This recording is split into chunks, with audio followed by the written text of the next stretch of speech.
Bienvenue dans cette nouvelle édition du QG News. Au sommaire de l'actualité, les dysfonctionnements au sein de la commission électorale kenyane provoquent le départ de 3 commissaires électoraux. Les 3 responsables estiment que leur autorité a été bafouée. En 2018, l'Afrique subsaharienne enregistrera une hausse de 17,4% des importations de blé, une progression de ce chiffre notamment provoquée par une forte demande des pays d'Afrique de l'Est. Dans ces pays, la production locale ne parvient pas à couvrir la demande nationale en céréales. Et puis le championnat de Maracana démarre ce 21 avril en Côte d'Ivoire. Cette discipline qui gagne du terrain sur le continent est une variété du football qui se pratique sur une surface plus réduite et sans gardien de but. Mais tout d'abord, le groupe État islamique dans le Grand Sahara a revendiqué l'assassinat le 15 avril d'Hamid Koundaba, maire de Koutougou, ainsi que l'enlèvement de l'enseignant survenu dans le nord du Burkina Faso le 12 avril. Le groupe islamiste accusait le maire de Koutougou de collaborer avec le gouvernement et l'armée burkinabé dans sa traque. En ce qui concerne l'enseignant enlevé, le IGS a déclaré avoir pour cible tous ceux qui enseignent en français.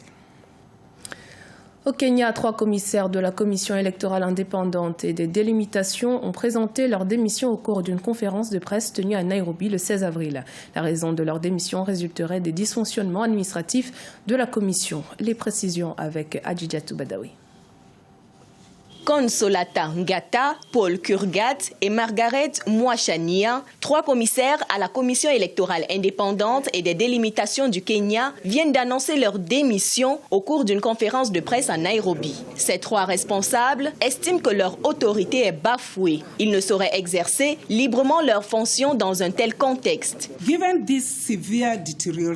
Compte tenu de cette grave détérioration de la confiance en le président des commissions, nous considérons que notre poste de commissaire sous sa direction n'est plus possible. Par conséquent, nous regrettons d'annoncer notre démission de la commission avec un effet immédiat.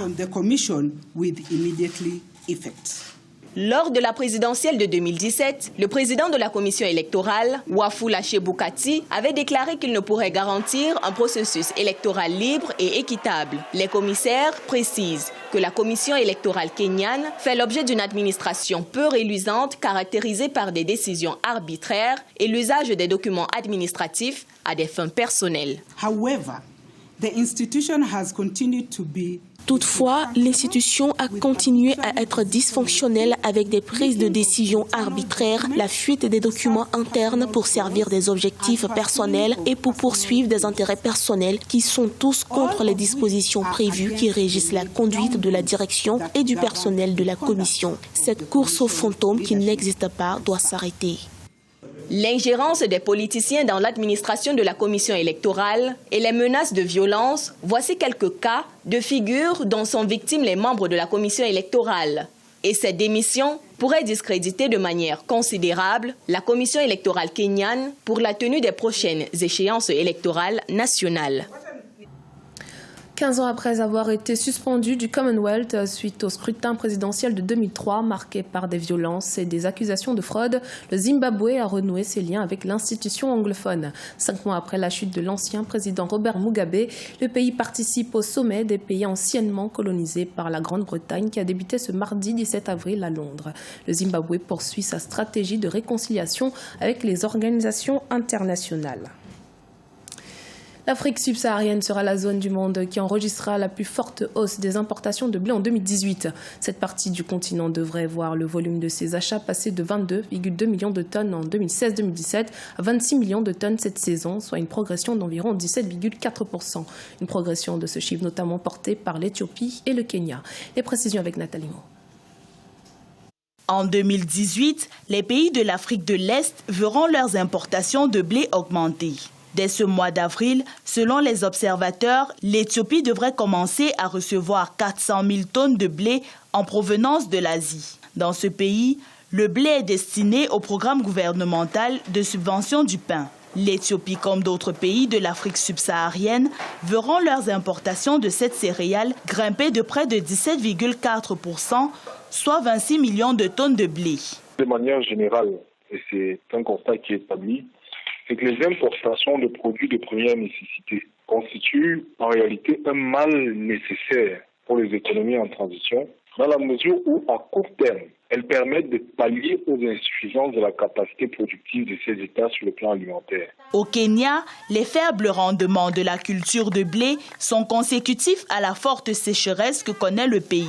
Dans ce pays, la hausse des importations a favorisé la baisse des coûts du blé de 130 shillings le paquet de 2 kg en décembre 2017 à 115 shillings en février 2018. Il a été mis sur pied une importante politique de développement de l'agro-industrie qui a d'ailleurs conduit à la mise en place de zones industrielles consacrées à l'agro-industrie en Éthiopie. Ce sont des politiques comme celle-là de développement de l'agro-industrie qui peuvent permettre à ces États de réduire leur niveau de consommation de blé. Le Kenya a mis sur pied des actions pour protéger la production locale de blé. En effet, une disposition gouvernementale interdit toute importation de graines de blé pendant la saison de récolte de ce produit dans le pays. La nouvelle flambée de violences au centre du Mali préoccupe. Au cours des dernières semaines, des violences intercommunautaires ont poussé près de 3000 personnes à se réfugier au Burkina Faso voisin. Depuis le mois de février, des dizaines de personnes auraient perdu la vie lors de ces affrontements entre les communautés Dogon et Peul. Dans l'actualité sportive, le championnat 2018 de Maracana démarre ce 21 avril en Côte d'Ivoire. Un sport qui reprend du terrain avec une grande innovation cette année, le démarrage du championnat féminin. Reportage de notre correspondant Olivier Conan. Démarrage du championnat de Maracana en Côte d'Ivoire le 21 avril 2018. Après une saison 2017 qui a vu le sacre de l'équipe de GMC de Yopougontois Rouge, les 60 clubs du championnat de l'élite, dénommé Ligue Trocapé N1, se préparent à retrouver les terrains de compétition. Le Maracana est une variante de football qui se pratique sur surface réduite avec des règles spécifiques. Après le championnat de deuxième division, les clubs de l'élite vont se mesurer encore une fois. Pour cette nouvelle saison, la fédération s'attend à un championnat relevé dans les 5 poules constituées. Vous savez qu'on a un des championnats les plus disputés, des compétitions nationales les plus fournies dans le pays. Nous avons 28 ligues qui couvrent donc toute la Côte d'Ivoire. Et dans toutes ces ligues, il y a des compétitions tous les week-ends quand on démarre à partir de février.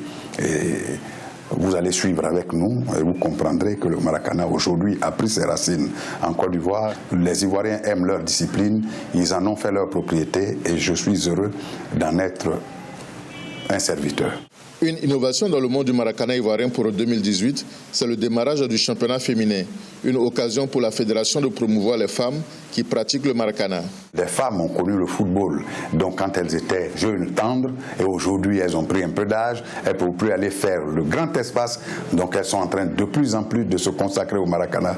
Quand il y a des événements en entreprise, des événements sportifs sans temps, vous comprenez que la plupart du temps, c'est donc le foursu espace réduit que constitue le Maracana qui est prisé par nos femmes, nos sœurs, nos épouses.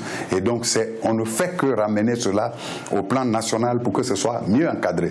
Le championnat 2018 a une signification particulière parce qu'il servira de préparation à la Coupe d'Afrique des Nations du Maracana que la Côte d'Ivoire accueille du 24 au 30 septembre. La Côte d'Ivoire est championne d'Afrique en titre chez les seniors et les vétérans. C'était le journal de la rédaction. Merci de votre fidélité. Dans un instant, une nouvelle édition de l'actualité sur Africa 24.